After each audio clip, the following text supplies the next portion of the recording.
Salut à tous et à toutes, et j'espère que tout va bien chez vous. Aujourd'hui, je vous emmène dans les airs, ou plutôt à l'aube de l'aviation avec un homme que l'on considère comme le tout premier véritable aviateur de l'histoire. J'ai nommé Otto Lilienthal. Un nom que vous avez peut-être croisé dans un bouquin ou au détour d'un documentaire, mais que vous allez apprendre à vraiment connaître aujourd'hui en quelques minutes. Otto Lilienthal naît le 23 mai 1848 à Anklam, une petite ville du nord de l'Allemagne. À cette époque, l'idée même de voler est encore un rêve un peu fou. Voler pour un homme, bien sûr. Un fantasme d'Icare qui finit mal. Pourtant, très jeune, Otto est fasciné par les oiseaux, leurs ailes, leur manière de prendre l'air avec une telle grâce. Il observe, il note, il dessine. Il ne sait pas encore, mais ses observations vont poser les bases de ses recherches futures. Devenu ingénieur de formation, Lilienthal commence à mener des expériences sur l'aérodynamique. Il travaille avec son frère Gustave et ensemble, ils vont développer des plans, construire des modèles, tester des prototypes. Leur objectif, comprendre comment l'air soutient les ailes, comment le corps peut s'équilibrer en plein vol dans un fluide si léger. Mais attention, on n'est pas dans un labo hyper high-tech. On parle de structures faites de bois, de toile, d'huile de coude et d'un courage phénoménal. Otto ne se contente pas de concevoir, il vole lui-même. Enfin, il plane pour être plus exact.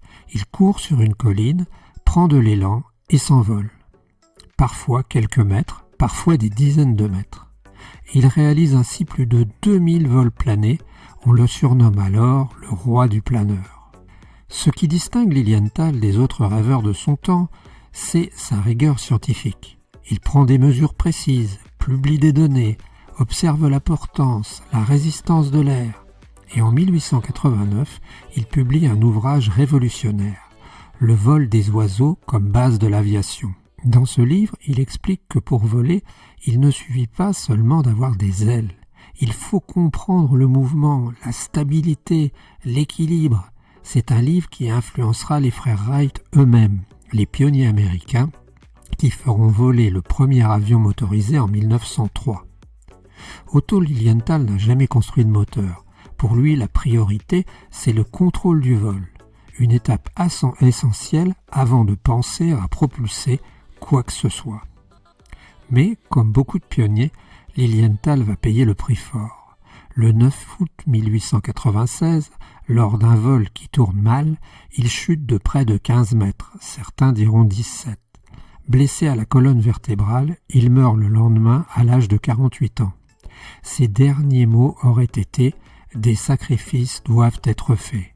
Une phrase aussi tragique que prophétique. Otto Lilienthal, ce n'est pas un ingénieur un peu fou qui court avec des ailes dans le dos. C'est un visionnaire qui croyait dur comme fer que l'humanité finirait par dompter le ciel. Malheureusement, il ne vivra pas assez longtemps pour voir les avions décoller vraiment. Mais sans lui, il n'y aurait pas eu de frère Wright, pas de Blériot, pas de Lindbergh, pas de conquête du ciel.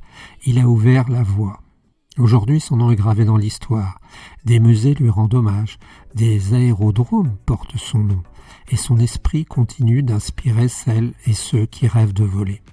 Alors, la prochaine fois que vous regarderez un avion traverser le ciel, pensez à Otto Lilienthal, à ce gamin allemand fasciné par les oiseaux qui, un jour, a décidé de croire en l'impossible et a sauté dans le vide pour prouver que c'était possible.